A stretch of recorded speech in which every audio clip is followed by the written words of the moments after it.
तो हमारे हिंदू धर्म में बताया गया है कि अगर आप किसी मंत्र को सच्चे हृदय से करते हैं तो आपको उस मंत्र से होने वाले लाभ अवश्य प्राप्त होंगे। अब बात आई थी कर्ज मुक्ति की, तो कर्ज से कैसे मुक्ति प्राप्त करें, यही प्रश्न है आप लोग का। कर्ज से कैसे मुक्ति पाएं या कर्ज से कैसे छुटकारा पाएं। तो मैं ये बताऊंगा कि आपको कौन से मंत्र से, कौन सी मंत्र के उच्चारण करने से आपको कर्ज से छुटकारा मिलेगी, आप कर्ज मुक्त हो जाएंगे। लेकिन उससे पहले मैं बताना चाहूंगा कि अगर किसी मंत्र के उच्चारण आप करते हैं, सच्चे हृदय से करते हैं, तो उससे मिलने वाली अनंत शक्तियां आपको कोई नहीं रोक सकता है। जी हाँ, अगर आप किसी मंत्र का उच्चारण सच्चे हृदय से करते हैं तो उससे मिलने वाली अनंत शक्तियां आपको कोई नहीं रोक सकता। बस एक कष्ट आपको उठानी पड़ेगी कि आप जिस मंत्र का उच्चारण करते हैं उसका एकदम संचित मन से, शुद्ध मन से, शुद्ध वातावरण में एकाग्रित होकर के अच्छी तरह से करें और पूरा हृदय से करें, तब जा करके आपको उसका फल की प्राप्ति होगी। अब बात है कर्ज की। आपको कर्ज से छुटकारा पाना है। आप कर्ज से परेशान हैं, आपको ये समझ नहीं आ रही है कि हम अपने कर्ज को कैसे चुकाएं। ऐसा नहीं है कि आप कर्ज चुकाने के लिए प्रयास नहीं कर रहे हैं, आप प्रयास कर रहे हैं, लेकिन जो आपकी कमाई है उससे कर्ज चुक नहीं रहा है, यानी कि और ज्यादा ही कर्ज होते जा रहा है और जो कर्ज है वही चुकता नहीं हो रहा है। अब गौर से सुनिएगा हमारे बातों को। कर्ज से मुक्ति पाने का कई समाधान है, लेकिन हर समाधान आप नहीं कर सकते। क्या आप अचानक तो अमीर नहीं बन सकते ना?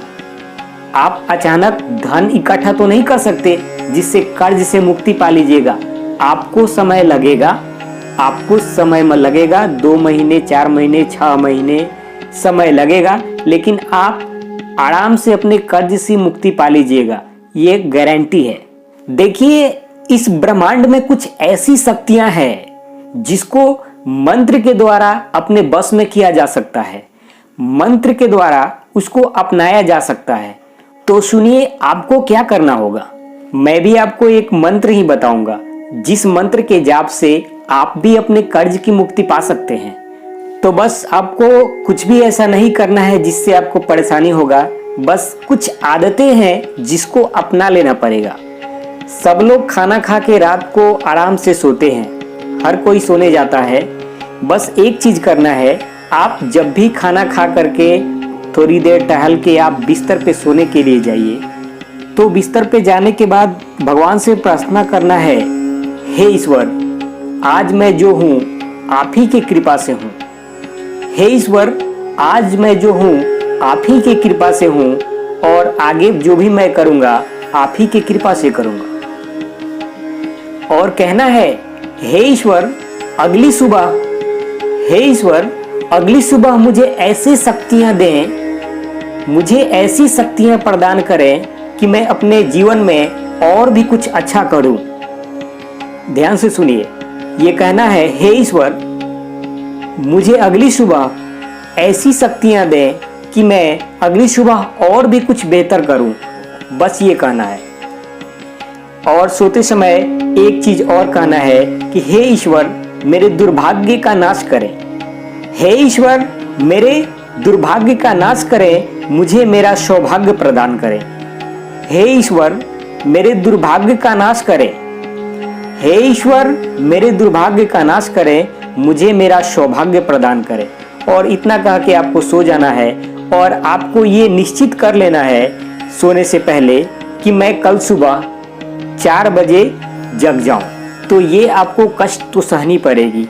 अगर आप अपना कर्ज से मुक्ति पाना चाहते हैं तो आपको सुबह में जगना पड़ेगा। आप 4 बजे जगिए, जल्द सोइए। ये कहा भी गया है कि जो लोग जल्द सोते हैं और जल्द जगते हैं वो स्वस्थ और धनवान होते हैं, ये आप भी जानते होंगे। तो आप जल्द सोइए और अपना रूटीन में ये शामिल कर लीजिए कि मुझे 4 बजे जगना है। ये त्याग करना होगा आपको। और जब अपने मन से ये चीज कह दीजिएगा, ये बता दीजिएगा कि मुझे 4 बजे जगना है, तो आपको जरूर 4 बजे आपकी नींद खुल जाएगी। ये आप प्रयोग करके देख लीजिएगा। हाँ, अगर 4 बजे का समय जो है आपको सूटेबल नहीं है, आपको लगता है कि 4 बजे न जग के 5 बजे जगे, तभी चलेगा। आप 5 बजे ही शामिल कीजिए। आप 5 बजे ही हर दिन जगिए और जगने के बाद आपको स्नान करना है। आप 5 बजे जगिए, उसके बाद स्नान कीजिए। तो करना क्या है, स्नान करने के बाद आप अपने पूजा घर में चले जाइए। पूजा घर में चले जाइए, पूर्व दिशा की ओर, पूर्व दिशा की ओर बैठ जाइए और अपने गुरु के साथ बैठ जाइए। अब यहाँ हमें गुरु कहने का अर्थ ये है कि आपके जो भी गुरु है उनको बुलाना नहीं है। आप अपने गुरु के साथ बैठ जाइए, मतलब आपको भोलेनाथ को गुरु मान लेना है मन ही मन। आप ये समझिए कि मैं जो बैठा हूँ अपने गुरु के साथ बैठा हूँ और हमारे गुरु है शंकर भगवान भोलेनाथ। तो आप बैठ जाइए और ये मन में सोच लीजिए कि मैं अपने गुरु के साथ बैठा हूँ। एक चीज ध्यान में रखिए, आप एक अलग से शुद्ध वस्त्र को रखिए।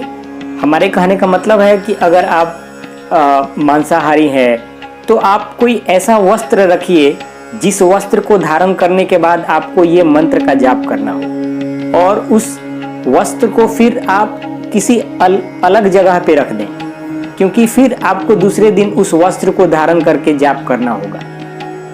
आप अगर जिस स्थान पे बैठे हैं वहाँ का वातावरण शुद्ध रखना चाहते हैं, शुद्ध रखने के लिए आप अगरबत्ती जला सकते हैं, अच्छी सुगंध वाली, जिससे आपको शुद्धता मिले। आप अगरबत्ती जला सकते हैं। एक तांबे की लोटिया में एक पवित्र जल ले लेना है। अगर गंगा जल हो तो उसमें 2-4 बूंद गंगा जल डाल लेना है। तांबे की लोटिया में जल लेके, पवित्र जल लेके, अगर गंगा जल है तो उसमें डाल लेना है और हाथ में लेके बैठना है। अब आपको इस मंत्र का उच्चारण करना होगा जो आपको दिख रहा है।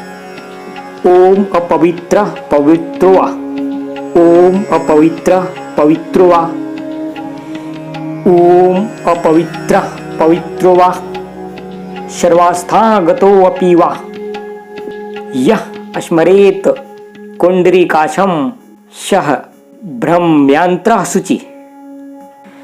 बस इस मंत्र को पढ़ने के बाद जो लोटिए का जल है उसमें से कुछ मात्रा में अपने शरीर पे छिड़क लीजिए।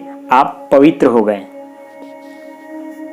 यह एक पवित्रता का मंत्र है जिसका उच्चारण करके आप पवित्र हो गए। उसके बाद आपको करना क्या है, भोले शंकर से मन ही मन दोहराइए कि हे भोले शंकर, मैं आपको गुरु मान लिया हूँ। मन ही मन भोले शंकर से दोहराइए कि हे भोले शंकर, मैं आपको गुरु मान लिया हूँ और मैं आपसे आज्ञा चाहता हूँ कि आप अनुमति प्रदान करें गायत्री मंत्र का जप करने का।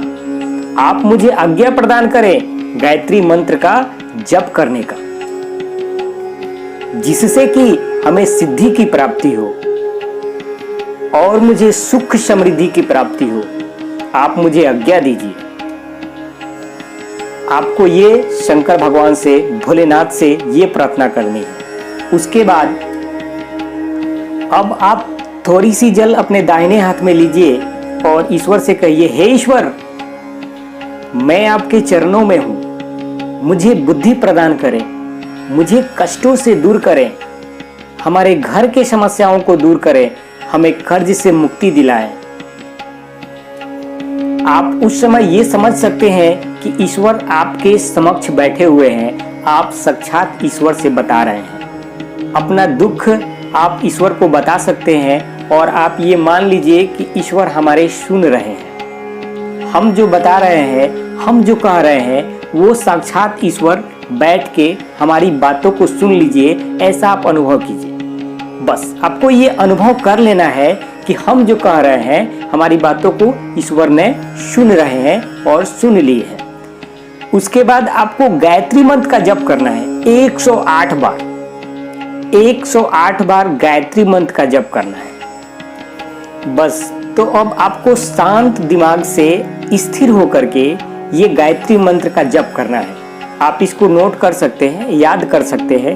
ओम भूर्भुवस्वः तत्सवितुर्वरेण्यं भर्गो देवस्य धीमहि धियो यो नः प्रचोदयात्। ये आपको एकदम शांत होकर के धीरे धीरे बोलना है और इस मंत्र को जाप करना है 108 बार। ओम भूर्भुवस्वः तत्सवितुर्वरेण्यं भर्गो देवस्य धीमहि धियो यो नः प्रचोदयात्। ये मंत्र आपको 108 बार पूरी कर लेनी है। आपको 108 बार ये मंत्र को उच्चारण करने में ज़्यादा समय नहीं लगेगा। ज़्यादा से ज़्यादा 15 से 20 मिनट का समय आपको लगेगा। आप सही से उच्चारण कर लेंगे। ये करना है आपको और इसको निरंतर करना है। जब तक आपकी मनोकामनाएं पूर्ण नहीं हो जाती तब तक करना है। मैं तो कहता हूँ कि इस प्रक्रिया को अपने जीवन काल में हमेशा करें। अपने जीवन काल में हमेशा करें कि आपको फिर से वो कष्ट नहीं आए जिस कष्ट से आप गुजर रहे हैं। और हमारी बातों को आपने गौर से सुना है तो आप एक दिन आजमा लीजिए। बस आप एक दिन इसको आजमा लीजिए, उसके बाद आपको आभास हो जाएगा कि इसमें कितनी शक्तियां हैं। आपको ऐसा लगने लगेगा कि मैं आज ईश्वर से दर्शन किया हूं, मैं आज अपने भगवान से दर्शन किया हूं। और आपके साथ एक ऐसी शक्ति जुड़ जाएगी जिसका आप अनुभव भी नहीं कर सकते हैं। आप एक दिन इसको आजमा के देखिए, उसके बाद फिर आपको ऑटोमेटिक पूर्णतः आप आजमाने का मन करेगा और आप स्वतः इसका प्रयास करके हर रोज करने लगेंगे। और एक काम अगर आप और कर सकते हैं तो वो कर लीजिए और आपके लिए बेहतर होगा। मंगलवार के दिन सुंदर कांड का पाठ कर लीजिए, ये आपको और भी इससे फायदा होगा। अपने ईश्वर से कहिए, हे ईश्वर, सुख समृद्धि के लिए, घर में सुख शांति के लिए मैं सुंदरकांड का पाठ करता हूँ। हे बजरंगबली, मुझे सुख शांति प्रदान करे, मुझे स्वस्थ प्रदान करे, घर में सुख शांति प्रदान करे, मुझे ऐसा आशीर्वाद दीजिए। और आप सुंदरकांड का पाठ कर लीजिए। तब देखिए आप अपने जिंदगी में कुछ दिन के बाद कैसे परिवर्तन होते हैं। आपके खुद के परिवर्तन, आपके घर वालों का परिवर्तन, आपके जिंदगी में परिवर्तन, ये आपको देखने को मिलेगा कि आप किस तरह से प्रगति करते हैं। तो आप देखेंगे कि आपके कुछ ही दिन में आपके कर्ज कम हो जाएंगे, आप धनवान होंगे, आप बुद्धिमान होंगे, आप कर्ज से मुक्ति पालेंगे। बस आपको एक ही प्रयास करना है कि मैंने जो कहा उसको एक दिन प्रयोग करना है, एक दिन प्रयोग करना है और अगले दिन उसका फल दिखना है। अगर आपको ऐसा लगता है कि ये करने से बेकार है, ये करने से कुछ नहीं होने वाला, तो फिर आप उसको छोड़ सकते हैं। लेकिन एक दिन आपको आजमाना है, एक दिन आप आजमाइए और इसका लाभ प्राप्त कीजिए। तो चलते हैं। जय श्री कृष्ण, राधे राधे।